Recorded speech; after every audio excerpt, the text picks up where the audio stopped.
Good morning everyone. Today we are going to learn about the story of Ekalava, which is an important part of Mahabharata.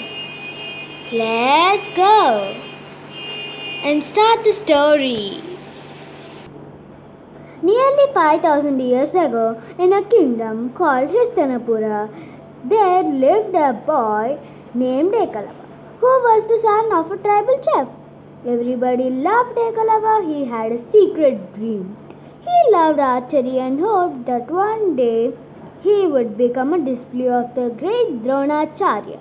Drona's Gurukul was a magical place where young boys became great warriors. Ekalava's father was troubled. They belonged to a tribal family and not a family of warriors.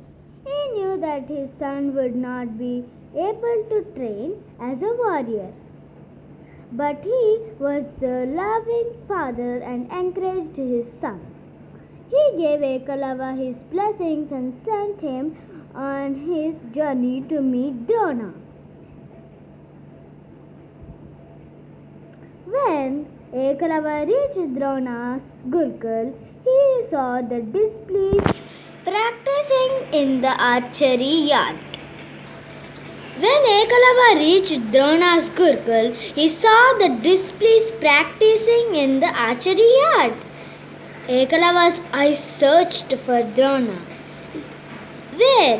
Where was he?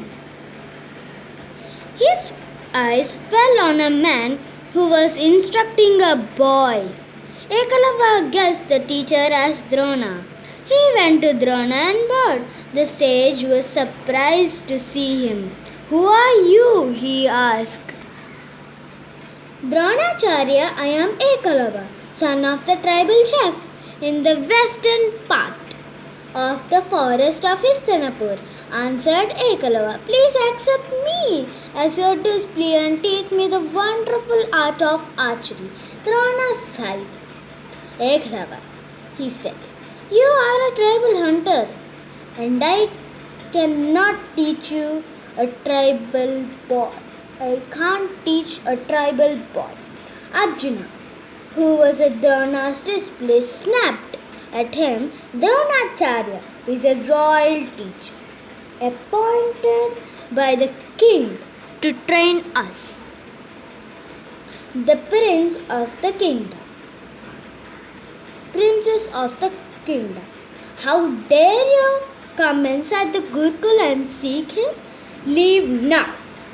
Ekalava was stunned at Arjuna's behavior. He himself was the son of the chief of his clan. But he never insulted anyone in such a way. He looked at Drona for some kind of support, but the sage remained silent. He refused to teach him. Ekalava was deeply hurt. It's not fair, he thought. He left the place with a broken heart and a bitter taste in his mouth. Now, more than ever, he was determined to learn archery. Ekalava thought himself, I may belong to a tribal family, but I am as strong and enthusiastic as Drona's royal disciples. If I practice the art every day, I will surely become an archer. Ekalava reached his own forest.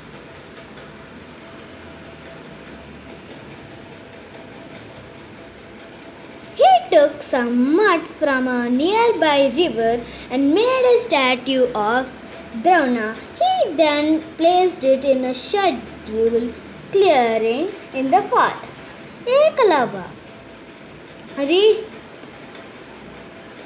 Ekalava truly believed that if he practiced before his guru, he would become a skillful artist. Every morning he would take his bow and arrow, worship the statue of Drona and began to practice. He soon became an extraordinary archer, superior even to Arjuna, Drona's best pupil. One day, while Ekalava was practicing, he heard a dog barking. The continuous barking was beginning to distract him. He walked towards the dog and fired 7 arrows in quick succession into the dog's mouth. But without injuring it, the dog fled and roamed the forest with its mouth open. Some distance away, in a very small same area of the forest, Drona was amazed. Drona was training the Pandava princess. That was when he noticed the dog. Drona was amazed. Such excellent aim can only come from a mighty archer. He explained. He surely had to meet this skillful archer. To their surprise, they found a boy dressed in black. Drona went up to him. Your aim is truly remarkable. Drona praised Ekalava and asked from whom did you learn archery? Ekalava was thrilled to hear Drona's praises. From you, my master, you are my guru, Ekalava replied, bowed his head. You, Guru? Your Guru? How can I be your Guru? I haven't seen you before. Drona explained in surprised. All of a sudden, he remembered something. Are you not the same hunter boy whom I turned away from my Gurukul some months ago? Yes, Dronacharya, replied the boy. After I left your Gurukul, I came home and made a statue of you and worshipped it every day. I practiced before your image. You refused to teach me, but your statue did not. Thanks to it, I have become a good archer. Hearing this, Arjuna became angry. But you promised me that you make me the best archer in the world. He accused Drona. Now a hunter became a better archer than me. Drona remained silent. He was upset and angry, decided to punish Ekalava. Where is your Guru Dakshina? The sage demanded. Ekalava was overjoyed. Dronacharya will be the happiest person on earth to serve you. Ask me anything and I will offer it to you as my Guru Dakshina, he said. Ekalava, I asked for the thumb on your right hand as Guru Dakshina, Dronacharya declared. There was silence, horror, and disbelief. Everyone was shocked, even Arjuna.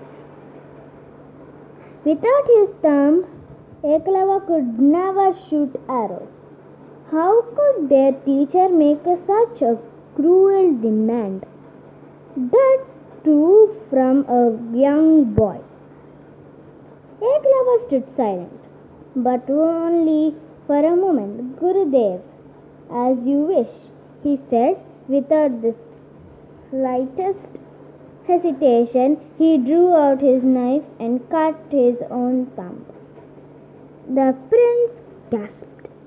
The tribal boy had shown no signs of pain. He offered his served thumb to Drona and said, "Here is my Guru Dakshina.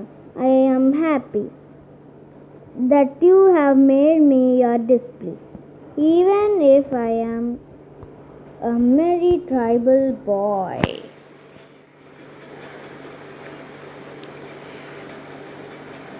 The gods blessed Ekalava from above.